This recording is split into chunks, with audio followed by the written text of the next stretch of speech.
सियासी चुनौतियों से पार पाने के लिए अरविंद केजरीवाल चुनावी बिसात पर हर दिन नई चाल चल रहे हैं। हर नए दिन के साथ नया एजेंडा सेट कर रहे हैं। अपने हर सियासी दुश्मन को चुनावी दंगल में मात देने के लिए तरह तरह के सियासी प्रयोग कर रहे हैं।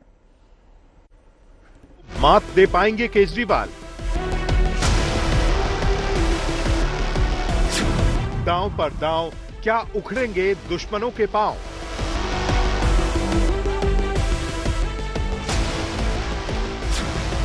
क्या आपकी हैट्रिक में बीजेपी बनेगी रोड़ा? चुनाव की तारीखों के ऐलान से पहले ही अरविंद केजरीवाल ने सियासी बिसात पर एक के बाद एक चाल चलना शुरू कर दिया था। मुफ्त योजनाओं का मुद्दा हो, दिल्ली में जाट आरक्षण का मुद्दा हो, धर्म वाला एंगल हो, सैफ पर हमले का मुद्दा हो, घुसपैठियों का मुद्दा हो, प्रवेश वर्मा पर पैसे बांटने का आरोप हो या फिर जाति वाला कार्ड हो, केजरीवाल ने चुनावी बिसात पर विरोधियों को मात देने के लिए कोई कसर नहीं छोड़ी है। प्लान यही है कि अपनी चाल से सियासी विरोधियों को मात दे देंगे, लेकिन केजरीवाल डाल हैं तो उनके विरोधी पात पात हैं। हमारे मेरे बच्चे बेरोजगार बैठे हैं घरों के अंदर, उनके पास नौकरी नहीं है, उनके पास रोजगार नहीं है, पढ़ पढ़ के घर बैठे हैं। आपके लिए मैं रोजगार का इंतजाम करूंगा। अगले 5 साल मेरी टॉप प्रायोरिटी रोजगार होगी। हमारे बच्चों को रोजगार कैसे मिले, इसके ऊपर इंतजाम करूंगा। बहुत सारे लोग मेरे से पूछ रहे हैं, केजरीवाल जी पैसा कहां से आएगा, इतना पैसा कहां से आएगा? मैंने कहा मैं बनिए का बेटा हूं, जादूगर हूं, चिंता ना करो। आम खाने से मतलब है, गुठली गिनने से मतलब है। आम खाने से मतलब है, गुठली गिनने से मतलब है। बनिए का बेटा हूं, सारा हिसाब किताब जानता हूं। मैं कहीं से ले पैसे लाऊं, आपको सारे काम कर दूंगा मैं। चुनावी दंगल में अरविंद ने अपनी जाति वाला कार्ड भी चल दिया है, क्योंकि दिल्ली में वैश्य समाज के वोटरों की संख्या अच्छी है। वहीं केजरीवाल अपने प्रतिद्वंदी प्रवेश वर्मा को 2 मोर्चों पर घेर रहे हैं। पहला, प्रवेश वर्मा पर पैसे बांटने का आरोप लगाकर, और दूसरा, जाट आरक्षण का मुद्दा उठाकर। तो दिल्ली यूनिवर्सिटी में जब एडमिशन लेने जाते हैं तो राजस्थान के जाट समाज को रिजर्वेशन मिलता है दिल्ली के कॉलेज में। दिल्ली के जाट समाज को दिल्ली के कॉलेज में रिजर्वेशन नहीं मिलता। ये तो हमारे पूरे दिल्ली के जाट समाज के भाइयों के साथ, बहनों के साथ बहुत बड़ा अन्याय है।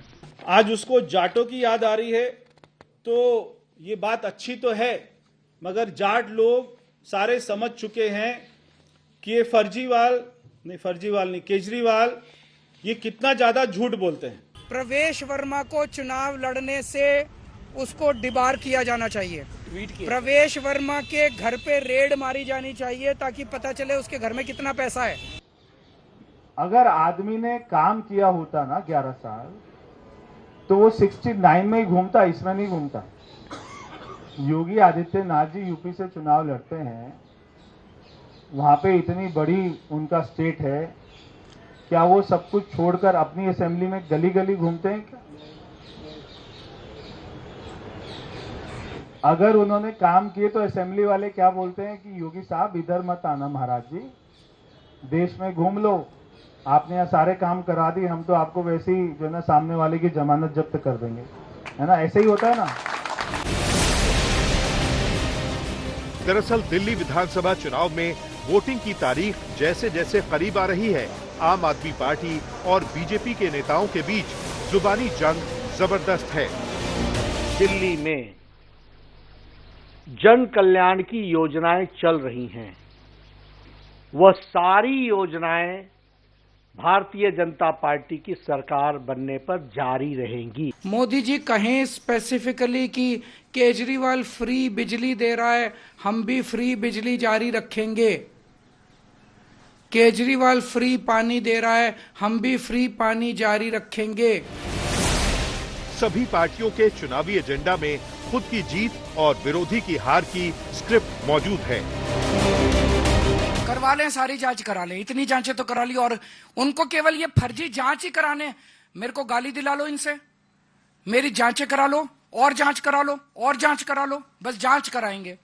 तो दिल्ली की जनता तय कर लेगी केजरीवाल की जांच पे वोट देना है कि उनकी सुविधाओं पे वोट देना है। जमानत पे छूटे हुए अपराधी अरविंद केजरीवाल, रेवड़ी और विकास का फर्क तुम नहीं समझ पाओगे।